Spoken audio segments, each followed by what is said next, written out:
You've heard about empowering your people. Let's talk about that on 10 Tenets of Leadership.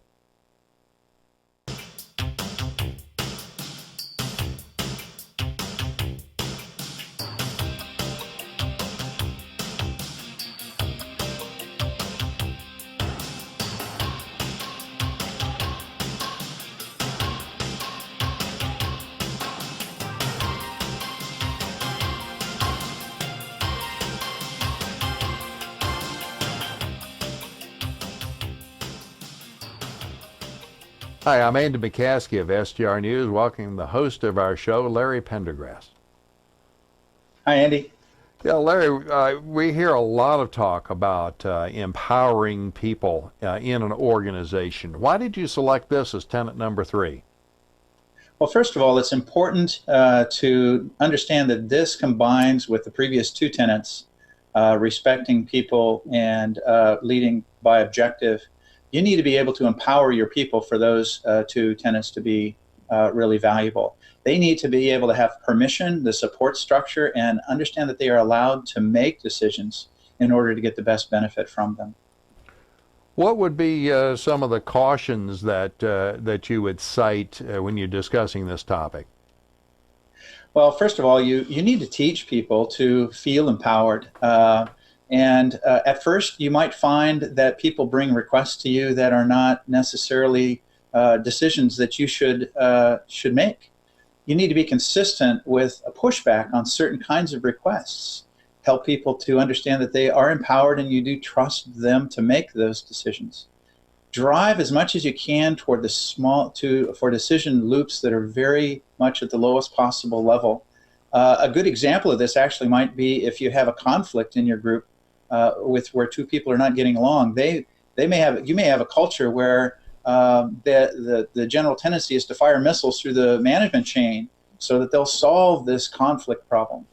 You can help people understand how much you trust them and how serious you are about decisions as well by, even for those kinds of conflicts, pulling people in a room or encouraging them to make the work things out themselves. So, if you believe that people will rise to the occasion in general, you think that they will?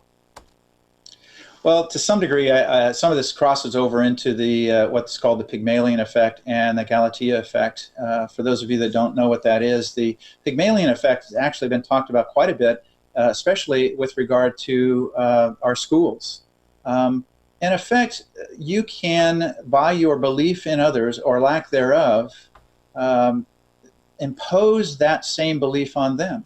So in our schools, for instance, our teachers happen to call on more males for math problems, for the answers for math problems, they're actually sending a subtle signal to all the females in the room that maybe they are not as smart in math, and this can become a self-belief imposed by others. That's what's called the Pygmalion effect. Yeah, so is Galatea then kind of the self-talk where you don't even have to have the teacher involved? That's exactly right. It's kind of a self-fulfilling prophecy. So they're very, very closely related, as you can imagine. So by showing people that you have trust in them, you enable them to take on more and more difficult tasks. They will rise to the occasion. This has been my experience. They will rise to the occasion, and you will grow them. You will stretch them. They'll become more important members of in your business. The other notion is giving people the tools that they need to work with. That's exactly right. If you can't just enable your people and suddenly say, okay, you get to make all these decisions and do all these things without having to report back to me, except at agreed upon interim status reports. If you do that without giving people the proper tools, it's not wise management. You need to be able to understand what the limits are of your people. And we've talked about that a little bit in our last tenet, that of sharing your objectives rather than just being directive. It comes up again here because enabling your people is extremely important in allowing to gain the impact of managing by objective. Larry, you talked about the notion of different leadership styles of a soccer coach versus a football coach. Maybe you could explain that just a little bit. Yeah, I like this description of two different styles of management. It really brings out the points we're talking about here today. A football coach will tend to stand by the sidelines. They'll have now today in our modern world a headset on. They're barking orders from their playbook to the quarterback. The quarterback disseminates those orders to the other people. It's a very structural, top-down environment. And then play will run, and then it stops again until the next orders are received. A soccer coach does something very different. The requirement is that you must train your team off field because you are not going to be able to be in there telling them what to do. Play is too fast. The control has to be distributed.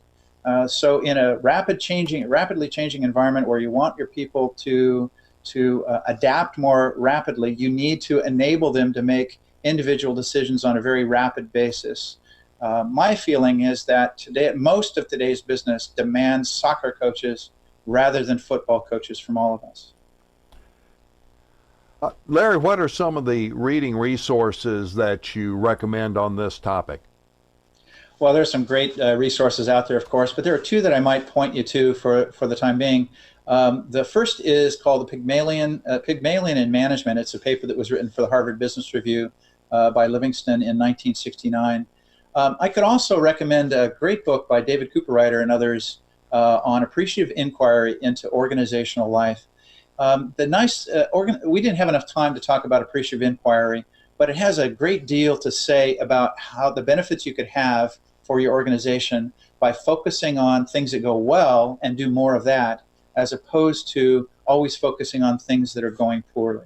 Okay, but I think that vision of the soccer coach versus the football coach is probably one of the most valuable things that you can take away from this episode.